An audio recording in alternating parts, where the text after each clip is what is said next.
All right, we are firing through, and thank you for everybody tuning in to this new showtime every Friday and Saturdays, 8 p.m. to 11 p.m. Central Standard Time. Is it standard? I don't know. Maybe it's not standard. 8 p.m. Central? Yeah, Central Time. Why did I say standard? I'm just all messed up from 420 yesterday. I'm sorry about that, ladies and gentlemen. But we are going to extend the broadcast an extra hour for you guys, so we'll be going until midnight Central Time. But right now we have Chris Baird who's going to be joining us. But first, Donny Gillson is going to ride shotgun with us for the first hour and talk about the Hollow Earth with Chris. Donny, how are you doing? Hey, how are you guys? Oh, doing great, doing great. You're working on a new video, aren't you? Yeah, you know, I'm an intense research man. I've come across some really odd stuff. We were broadcasting last night until about close to 4 in the morning, 5 in the morning, on all kinds of different networks. Well, we were having a lot of fun. But yeah, I'm going deep into research right now. So another video is going to be coming out fairly shortly. Oh, nice, nice. Can you give us a little sneak peek on it? You know, what we've been talking about now is the possibility of this gas giant in between Neptune and Uranus. But we have now taken a look at a couple other elements down at Near Mars Station that gives us a weird planet is rising from Near Mars Station in the east through cloud cover. So it means that this object is a little closer than we think, and it happens to be in the same precise area where Mercury is. But of course, we can't see Mercury in the sky. So what is this planet? We are going to investigate it, and we are going to find out something very, very interesting when we go to the exact coordinates of where this particular object is. Huh. That's all. Very strange. Well, let me ask you this: your opinion on Hollow Earth, real quick, before we run Chris on. I'm an avid believer in the Hollow Earth theory. I believe in subterranean people. I believe in subterranean civilizations. One of the people that I've worked with over my life is a lady named Diane Robbins. She is a channeler who has spoken with people from the underground civilization called Telos, which is supposedly below Mount Shasta. Ah, yes, I've heard about that. And as a matter of fact, that's where Stephen Sindoni was talking about an entrance to the Hollow Earth in Mount Shasta. And Chris Baird is a good friend of Stephen's and is going to elaborate on the Hollow Earth. Chris, do we have you with us? Yeah, I do. First off, thank you for having me on. Oh, absolutely. Absolutely. I don't know too much about you, so tell the audience, please, and myself too, a little bit about yourself and if you have any websites, anything like that. Well, first off, my name's Chris Baird. I go by Center Star, so I have Center Star's channel on YouTube, on Daily Motion, on Wire Club, which is another forum like Facebook. Not Facebook yet. I'm under Christopher Baird on Facebook, but I'm going to put a Center Stars channel there too as well. And I just recently started a website with the help of my friend Steve Sindoni, and it's centerstars.channel.webs.com. And pretty much what I've been doing is, well, let me go back a little bit. What happened was I had just stumbled across Hollow Earth. I was doing some spiritual searching and some research, and I went from place to place to place on videos, just watching things, and I stumbled across one of Stephen's videos, which was on the Smoky God, and it talks about the story of Jans and Olaf Jansen and their journey to Hollow Earth. Well, about 6 months after this, I went, and almost a year to the day last year, on April 23rd of 2011, I went to the Denver Museum of Nature and Science in Denver, Colorado, and you live locally. I don't know if you've been to that museum yet. No, we've only been here about a year, so we haven't had too much time to explore yet. Check it out. It's pretty neat. They have this thing called the Space Odyssey Center. And being that I was really starting to get interested in Hollow Earth, I wanted to just go in and see if any of their pictures showed auroras at the poles and showed any pole holes at the poles of the planets. And they had a brand new display in there that was a silkscreen display that I later found out that they can put images of the sun or the different planets on there. But what they had on there that day was a silkscreen globe of the Earth. And a gentleman next to me wanted to see Alaska, and they tilted it down, and all they showed in the north for any representation was just open water. I ran around behind the wall just hoping to see Antarctica down there. And they had it. And not only did they have it, they had a representation that had a hole in the South Pole. So I snapped 2 pictures. And at this moment, you have to understand it would be almost like seeing Jesus in front of you. You know what I mean? When it comes to Hollow Earth, this is like the Holy Grail to me. I'm standing there, I'm shaking, I'm going, oh my gosh, Hollow Earth may just be real, you know? And so I snapped these pictures. I'm really nervous. And I walked by the guy and I said, do you realize that your representation of Antarctica has a hole in it? And that guy got really nervous and looked at me and kind of nodded his head and said yes. And I got my kids and I got out of the museum.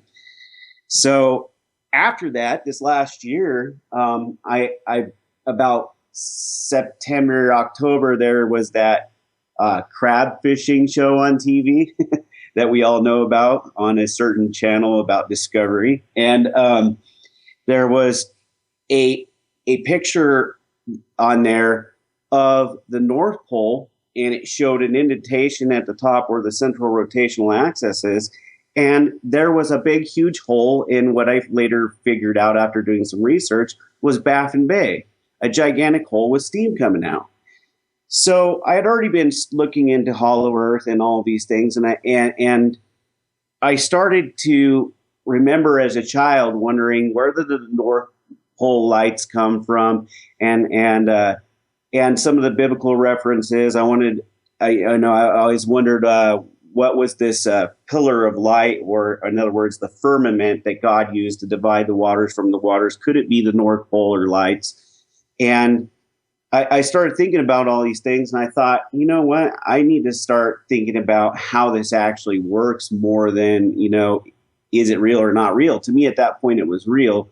So what I decided to do was take everything that I could figure out about how I thought it worked, and then put it together in a series where people could see me draw drawings, and I call it Hollow Earth Underworld View. And that is on YouTube. It's on Daily Motion, and it's also on that website, along with some of my pictures are on the website for people to see. Well, there's definitely a cover-up going on. I mean, satellite images are prohibited from viewing the North or South Poles. Google Maps, or Google World, I should say, Google Earth is what it's called, covers it up and just has completely taken out any signs of ice or anything. I mean, and if you zoom up real close, what do you see? You see a hole in there, which I don't know if that's just the way that everything is rendered or if it's a coincidence, or maybe they've covered up a hole, but you can still see a little remnants of it. But there's definitely a cover up. Now, my question to you would be, what is this Hollow Earth like? Do you have any ideas on that?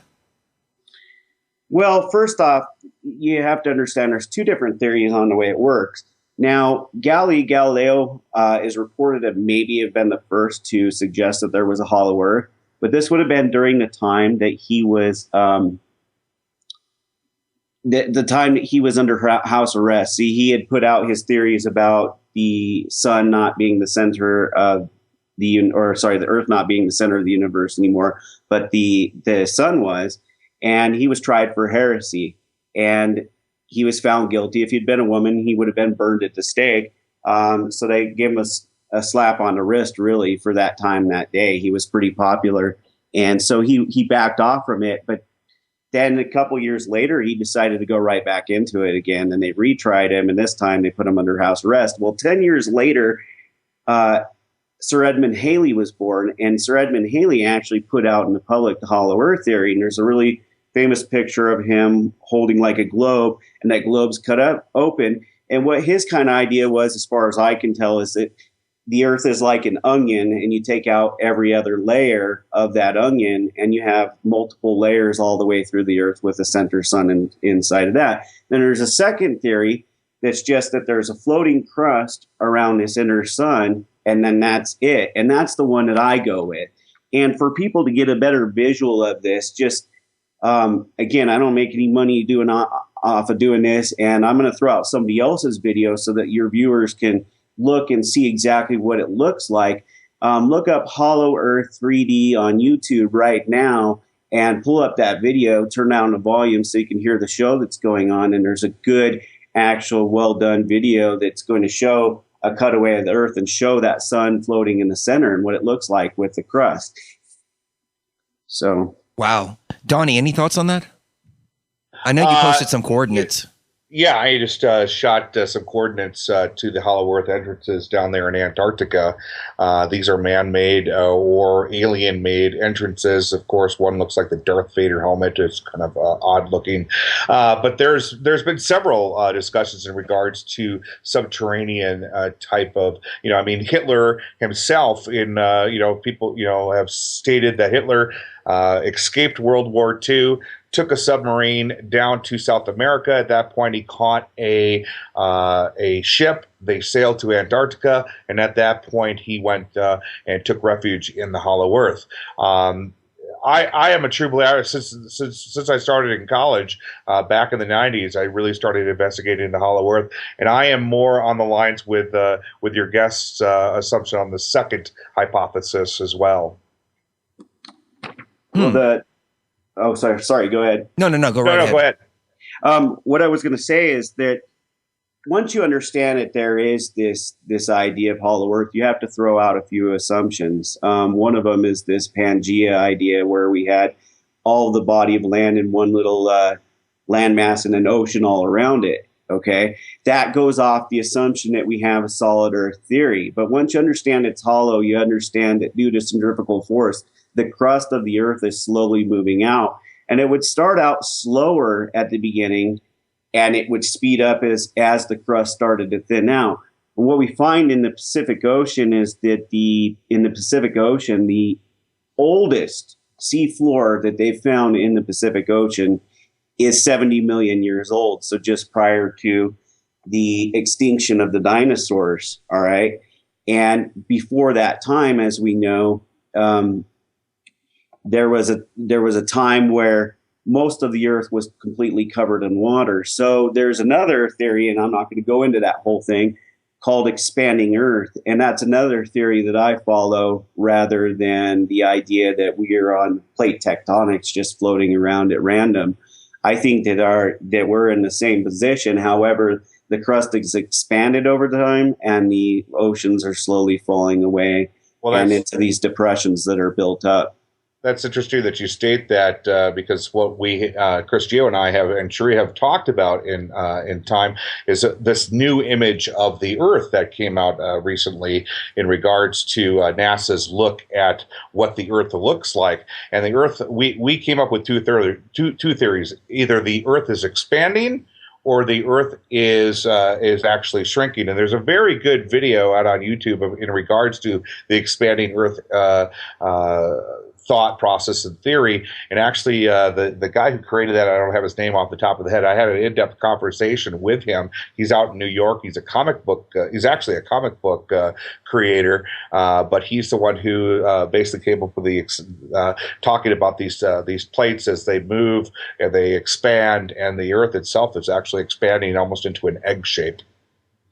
Well, and I think personally, there's more than one pole hole at the pole regions, okay? And the other thing is I think the Pacific is expanding at a higher rate than the Atlantic, and it's kind of doing a deal where you're compressing the Atlantic side while the Pacific side seems to be expanding faster. I don't know if that's 100% for real, but it seems to me like if Baffin Bay was the original large pole hole, that it's pushed that pole hole from the rotational axis of the Earth down a bit and squeezed it on one side. So also moving on a little bit, I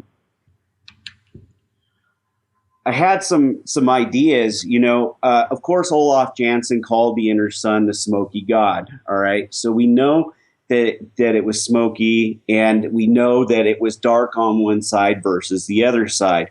Well, I had some theories on this after looking at it for quite a while, And what I've come to is that the inner sun is hot all around, all right? But it's got a cooler side. In other words, as the inner sun cools off, you're going to have a slighter lower temperature crustal layer of denser matter. And that denser matter, I think, is going to coagulate towards the side of the highest point of gravity. Well, the highest point of gravity in our solar system is our outer sun. So what this means is that we have daytime on the outside of the Earth while we have nighttime on the inside of the Earth. And we have daytime on the inside of the Earth while it's nighttime out here. Kind of interesting to wrap your brain around. The representation for this inner sun is all over the face of the Earth, and people would be shocked to know. Look at the yin and yang.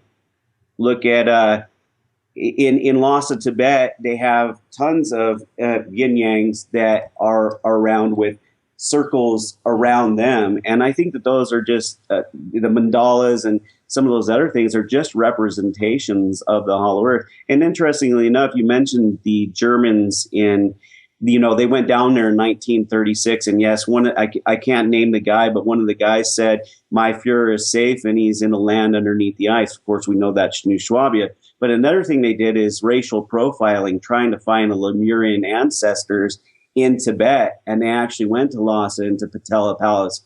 And Patala Palace is one of the cooling systems for the inner earth as well. It's actually a cave system. And that's another reason why the Chinese have taken and kicked the original Dalai Lama out, who's forced to India, and have installed their own. They don't want people going there and being able to access any of this knowledge. There's interesting stories about Christ having traveled the world, and he went to Tibet, but he also showed up in the Americas, and he could have easily done that traveling through these inner earth systems. I've never thought about that. Yeah. So some of the listeners that are not familiar with what Lemuria is another continent that has disappeared as such as Atlantis. It was on the Pacific coast, called the Land of Mu. Yeah, the Lemurians, when you go into Lemuria and all that, see, you have to understand there's going to be some different terms here that you need to understand. We have the hollow earth, then we have middle earth, and then we have the surface of the earth. There are lots of reported middle earth civilizations too. What's interesting enough is that the water inside the earth is fresh. It's artesian spring. It's pure water. Yep. It gets filtered through the layers down, and it comes out in a gigantic fountain called the navel of the earth into a garden called the cradle of life, which is also called Eden. Well, hold that thought, Chris. The cradle of life. That sounds really fascinating. Kind of like the fountain of youth. There you go. Well, he referred to it as Eden. So we'll see right on the other side, right here on Truth Frequency Radio. As you can tell, I'm just kind of sitting back and just trying to take all of this in because I've never heard a Hollow Earth perspective like this one. We'll be right back with Donny Gillson. Hollow Earth, one of my favorite topics, and I love getting different perspectives on it. We've had Christopher Everard, Stevenson Doney, many more talking about it. And this is the first time that I've heard the term the cradle of life, which is the Garden of Eden. So let's go back to Chris Baird. And Chris, please pick it up from there. So this cradle of life, the Garden of Eden, is in the city of Eden. And as far as I know, it's in Argotha. I've heard some people say Lemuria. And this is where Jans and Olaf Jansen were fortunate enough to be allowed to go. And during their journey, they were just some Norwegian fishermen who traveled north, and they were in search of their gods, Odin and Thor. They were going to get some ivory. And I think they wound up around Greenland and went up Baffin Bay and went in. And after their first year where they learned the language of these people, they were invited to go to Eden and talk to the ruler there so they could get permissions to see all the lands inside of the earth. Now, what's interesting enough is these people are very tall, okay? The people towards the North Pole that they met on that were on a ship at the time, we're talking 1829, it was self-propelled and giant. They stood anywhere from 9 to 12 feet tall. All right. In the city of Eden, which is reported by another gentleman called Colonel Billy Fay Woodard, who is a gentleman who claims that he is actually Argothan and is from the inner earth and was left here with the sister on the outside. You can look him up and find out that information. Right. But he says that it's located right underneath Missouri where the big golden arch is. Now, so that would let you know something. What I'm getting into here is at the city of Eden, this ruler stood 15 to 16 feet tall. All right. And we're not even to the equator yet. So once you get to the equator inside of the earth, where the crust is even thinner and more thinned out, you could have giants as big as 20 to 50 feet tall. All right. So, which is what I showed in a recent those video. animals, you know. Sorry, go ahead. What I was going to say is recently I showed a video on one of my videos in regards to these large, it looked like they could have been anywhere between 15 to 20 feet tall Anunnaki, which is what I called them, down in Peru. It was a very compelling video that was shot by a local in Peru that went all over the internet for, it was filmed back in March of 2010, but it's very compelling. The most recent picture I've even seen that shows something is when the North Korean leader, Kim Jong-il, or whatever his name is. Kim Jong-il. Picture, there were some giants in it. And they went in and airbrushed him out that showed up to his funeral. Yep. So they went in and they airbrushed him out, but they had some of these large inner earth guests, I think, at his funeral there. So wrapping this all around, you know, you look at Eden being inside the earth. That's where I was kind of going with the Jansen Olaf Jansen connection there for the moment. You start to look at the biblical story of Adam and Eve, and you think, here they were driven out of the Garden of Eden. Well, literally, they were probably driven to the face of the earth, okay? And there were beings both in the earth and out of the earth at that time. And then Cain, he slays his brother, Abel, and God punishes him. And he looks at God and he says, God, my punishment is more than I can bear. For this day, you have driven me from your face and from the face of the earth, and I must dwell in it. And everywhere I go, they will slay me. So God gives him a mark to protect him from being killed by everybody for committing the quote unquote first murder of the time in our religious Bible, the way it's written. Also, in the story of Noah in the current King James Version, it says that God came in, whatever was acting as God or our gods came in, angry, and destroyed the fountain in the Garden of Eden, the fountains of the deep. And all the waters went out of the poles and went over the face of the earth. Okay?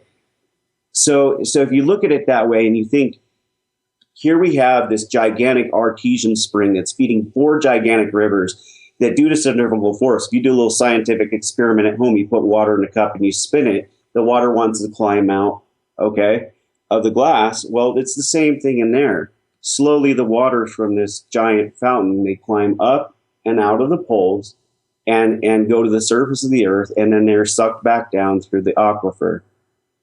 Okay? So you look at that, and then you understand that twice as much water was now on the outside of the earth. And that the flood very well could have happened. Very true. I mean, we were here at some peak. I don't remember what the peak was, but it's where Buffalo Bill is buried. And we were looking down, and there was a big sign there, and it showed how several thousand years, maybe millions of years ago, everything here was completely underwater. Now, we're at 6,500 elevation. Up on that peak, it was probably 7,500, if not 8,500. But it just goes to show, I think you're absolutely right. Everything was underwater at one point in time. Also, you have in 1 Samuel 28, it was, I think it was somebody, the king said to her, "Don't be afraid. What do you see?" The woman said, "I see gods coming up out of the earth."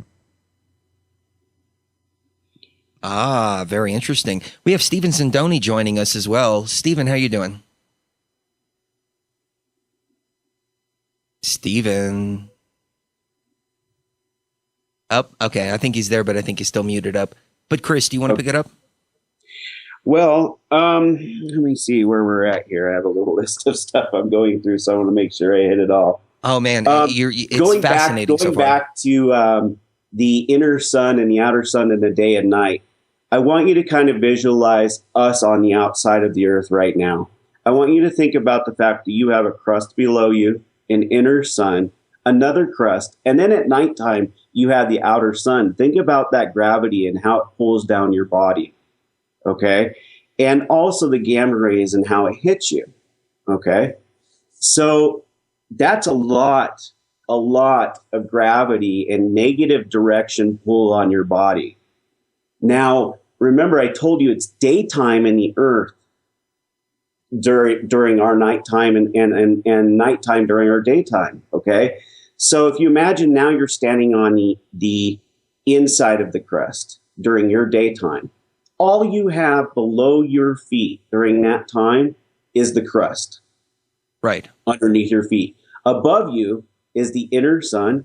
Above you is the other side of the crust. And above you is the outer sun. So all that gravity is lifting you up and lifting your spirits and your body up at your head. And so these people live in a different dimensional level to where literally to where they're lifted up, their spirits are higher, they have less gravity, less pull on their body, and so they have wonderful health. They live for thousands of years in the same body. And what I mean by the same body is these people are in their society, they live to the point where they work at sustaining life, and they also meditate, and they live in crystalline cities. They don't have roofs on their houses. Everybody works together. They have a world of plenty. They have not destroyed their Eden. And out here, we've destroyed everything. Right. You know, we're under this illusion of money, and we're just crunched down. And that's such a big, huge difference. That's another thing I want to point out to people is if we could even have a taste of what that feels like. You know, another good way to understand it is I used to work in a nursing home, and we always knew when it was a full moon. And police officers say the same thing, because more people tend to spontaneously go out on full moon nights. ER they have a nurses know burst it of too. energy. Yeah. Yeah. And patients that are normally catatonic start wailing and moaning and being more noisy on full moons.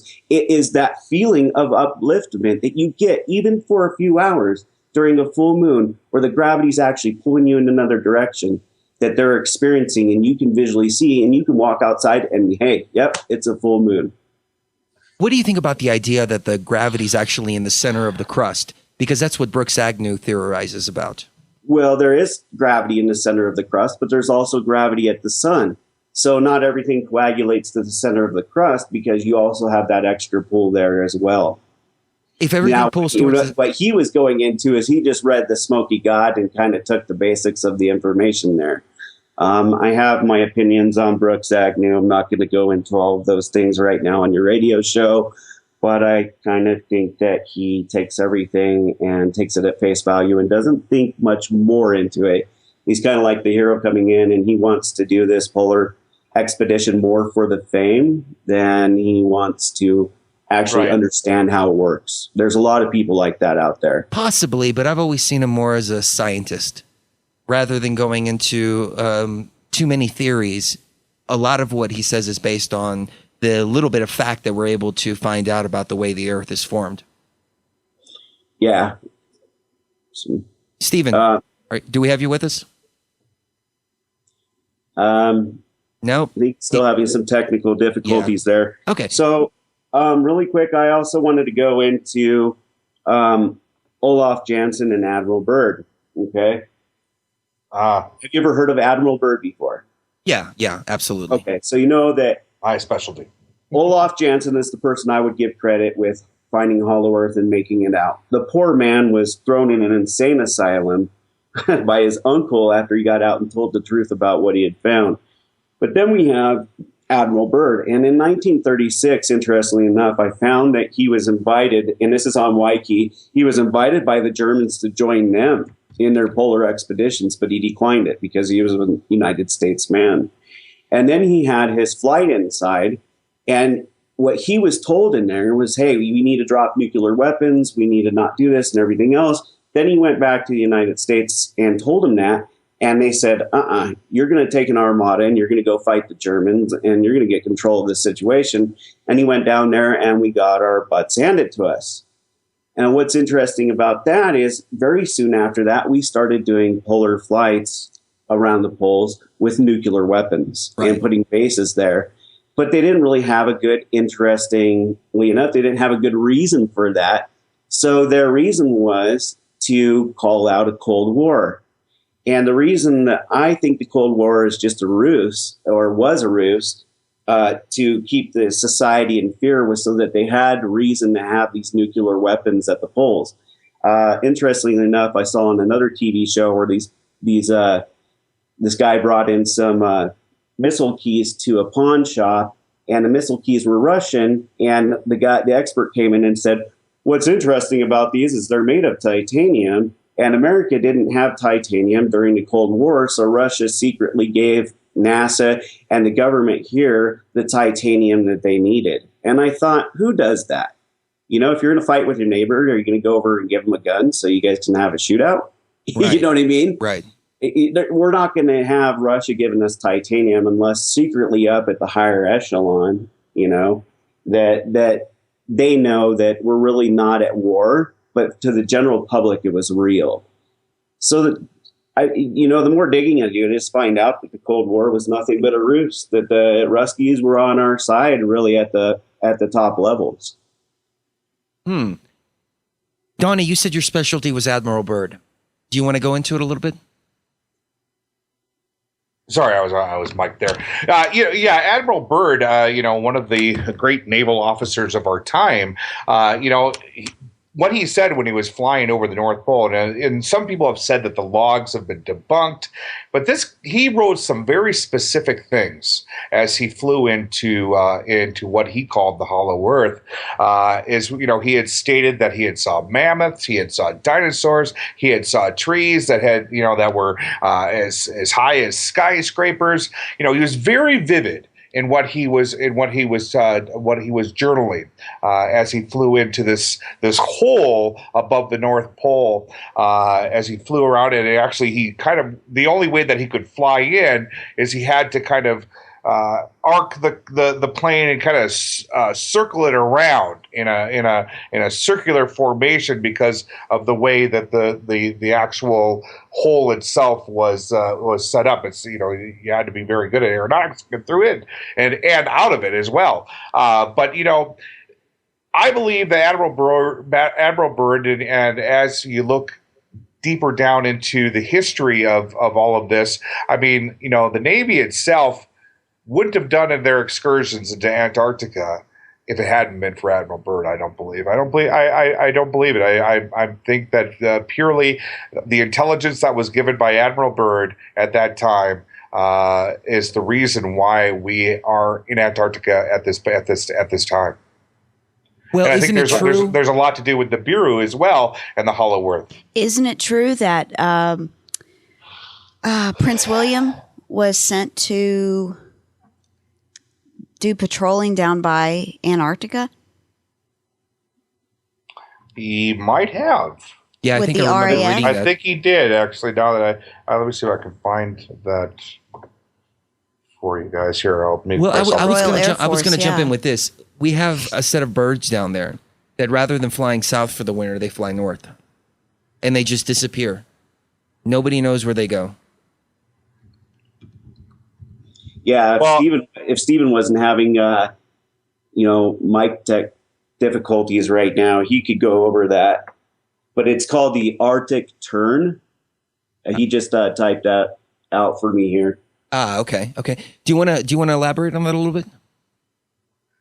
I don't know much more about that. I wish he was coming on right now because some of the interesting things he probably would have shared is in the 1960s, not only were we flying nuclear weapons, we dropped a few of them into that pole in Baffin Bay area. And it was one of the worst nuclear disasters of all time. And what they reported in public was that they just lost. I'm here now. Ah, there you go, Stephen. There you go. All right. Stephen can elaborate more on the Arctic term and that deal in the 1960s. And also, he can tell you a little bit, Chernobyl, an interesting thing about that, and I didn't get to go into the weather as much, but some of the radiation from Chernobyl ended up showing up at the South Pole within a few months. Now, how does that happen unless you know that there's a connection between the North Pole and the South Pole? Right, right. Stephen, do you want to take us away on that? Sure. Let's talk about the Arctic tern. It is the only bird that comes from the North Pole area, eastern Siberia, that supposedly travels 12,000 miles, goes to the South Pole, but only stays there 11 days and flies back. It is the only bird that is seen near the Arctic Circle and the South Pole. But yet, when I've seen some stories on it where people try to say that they flew only to the coast of Antarctica and not to the Antarctic Circle, which was a lie. So if you were to travel inside of the Earth, it is 8,900 miles as opposed to 12,000 miles.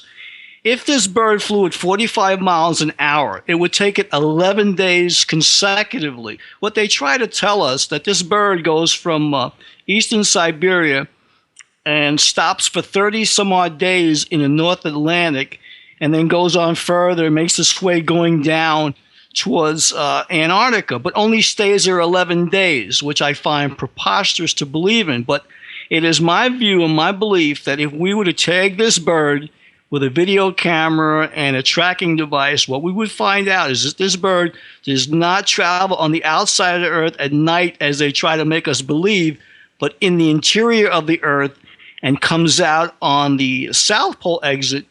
And we would then find out that there is definitely an inner Earth, just as well as Jan Lamprecht said that when Chernobyl went off, 2 years later, at the South Pole only, there were remnants, they found traces of radiation only near the poles, which suggests that the Earth has to be hollow. That actually does make sense. Well, I think a hollow Earth makes a lot more sense than plate tectonics. Either that or expanding Earth. But well, in expanding or shrinking. Right. Both things could be happening. But Donny, let me ask you this. You're an astronomer. You've been looking up at the stars for years and years and years. Any indication that any other planets, objects, anything like that, moons, stars, anything might be hollow? Well, they do say that one of Jupiter's moons might be hollow. They have stated that it has a water core, which is weird. How can you have a water core?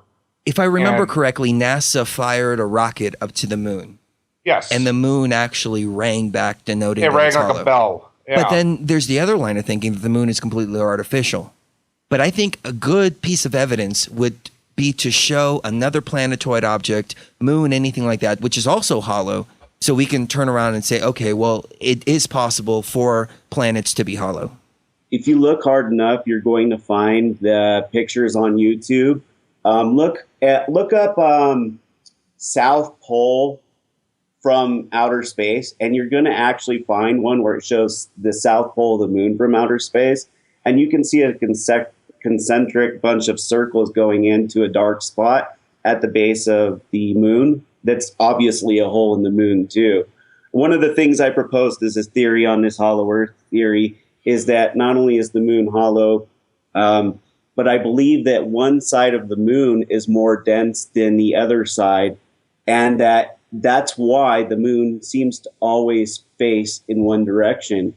That as it goes around the Earth, that it's literally just facing the sun all the time. And, they do say that it spins in a circle, but I'm beginning to wonder if it spins at all or if it just stays stationary except for orbits around the Earth.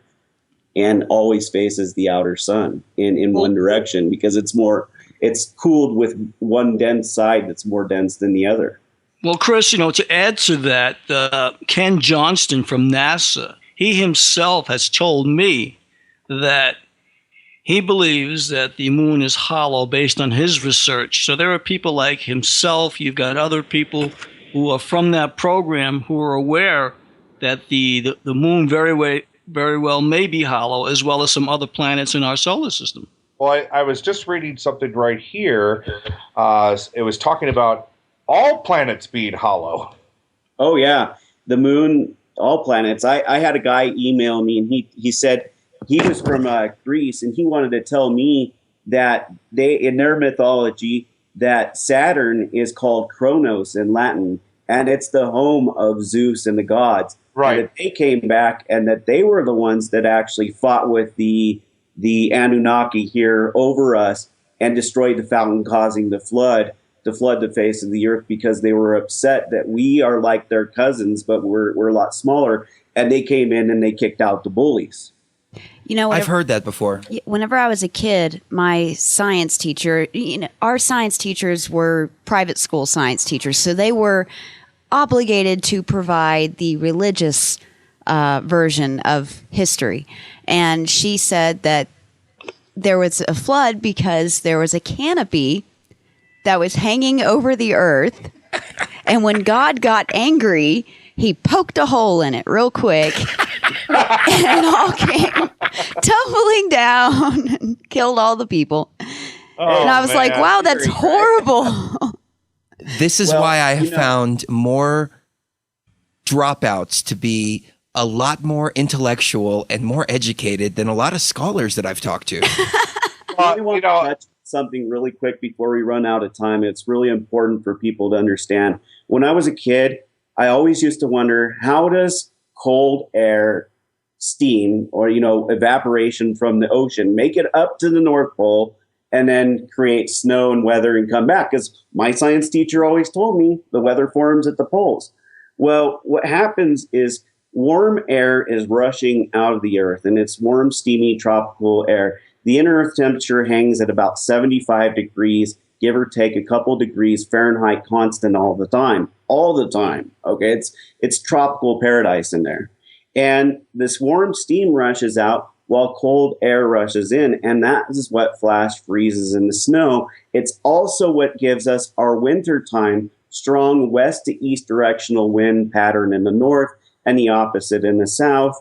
And what gets caught in the middle are these mini vortexes in the middle of these big giant vortexes caused by these polar vortexes, and we get the hurricanes and we get tornadoes and things like that.